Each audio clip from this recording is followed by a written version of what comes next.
Desde hace varios años, el Poder Judicial enfrenta más trabajo y menos presupuesto.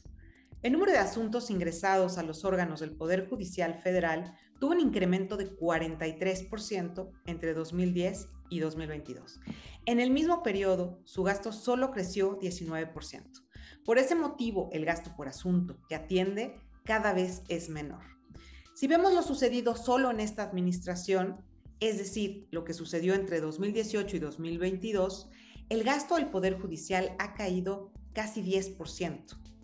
Pero ante un volumen creciente de asuntos que debe atender, el gasto por asunto cayó 23%. Pasó de 82,000 pesos a 63,000 pesos por asunto. Además, en los últimos años también, el Poder Judicial ha sido objeto de diversas reformas que le han añadido funciones. Asimismo, otras reformas en materias penal, civil y familiar, cuya implementación dependen del Poder Judicial, están afectando sus cargas de trabajo. Sin embargo, para estas reformas no se previeron partidas presupuestales específicas para apoyar su implementación en este poder.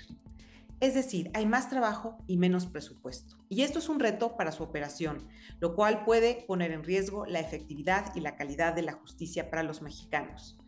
En medio de este contexto, se aprobó la liquidación de 13 fideicomisos del Poder Judicial de la Federación. Esto sucedió en la Comisión de Presupuesto de la Cámara de Diputados hace algunos días. Al respecto, nos preocupan varios aspectos. Primero, no hay ningún estudio que nos indique los riesgos y las afectaciones de la liquidación de estos 13 fideicomisos. Como ha sucedido en liquidaciones anteriores, México Evalúa siempre recomienda que no se liquiden fideicomisos sin previa evaluación de los riesgos y las afectaciones, ya que muchos de estos se constituyen para garantizar que exista financiamiento de derechos a lo largo del tiempo. Así que una liquidación sin previa revisión puede afectar derechos de personas.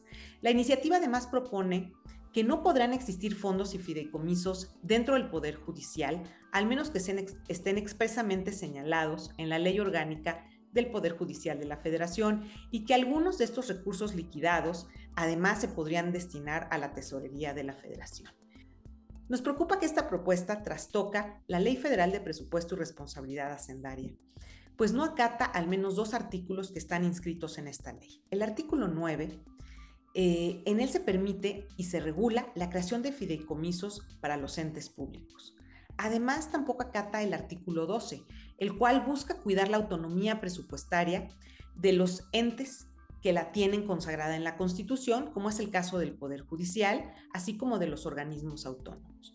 Pues bien, en este artículo se establece que los entes como el Poder Judicial tienen la posibilidad de liquidar o extinguir sus fideicomisos, pero que los recursos públicos remanentes deberán integrarse o permanecer en sus propias tesorerías, no en la tesorería de la Federación. ¿Por qué y cómo proteger el presupuesto del Poder Judicial?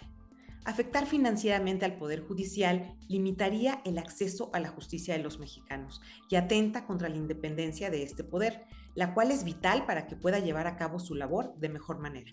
Y por ende, esto amenaza la construcción de un Estado democrático de derecho en México. Nuestro país no es el único en el cual se ha amenazado la independencia del Poder Judicial, por eso existen recomendaciones y prácticas internacionales para lidiar con este problema.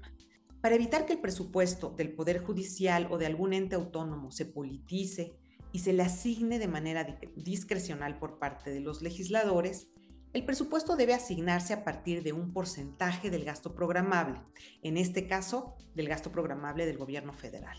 Esta recomendación internacional establece que se recomienda que el gasto del Poder Judicial sea de alrededor del 2% del gasto programable del gobierno federal y que esta garantía se redacte y se incluya en la Constitución. En México no se ha alcanzado este porcentaje de gasto del Poder Judicial, está por debajo. Es importante señalar que además esta práctica ya está en México, pues existe en las constituciones de algunos estados, como es el caso de Jalisco. Además, otros países similares a México, como es el caso de Costa Rica, también ya tienen un financiamiento mínimo garantizado para su Poder Judicial. En ese país, el Poder Judicial no puede tener un presupuesto menor al 6% de sus ingresos ordinarios. Materializar esta garantía podría ayudarnos a proteger la independencia del Poder Judicial y que éste no tenga un menor presupuesto del que requiere para llevar a cabo su labor.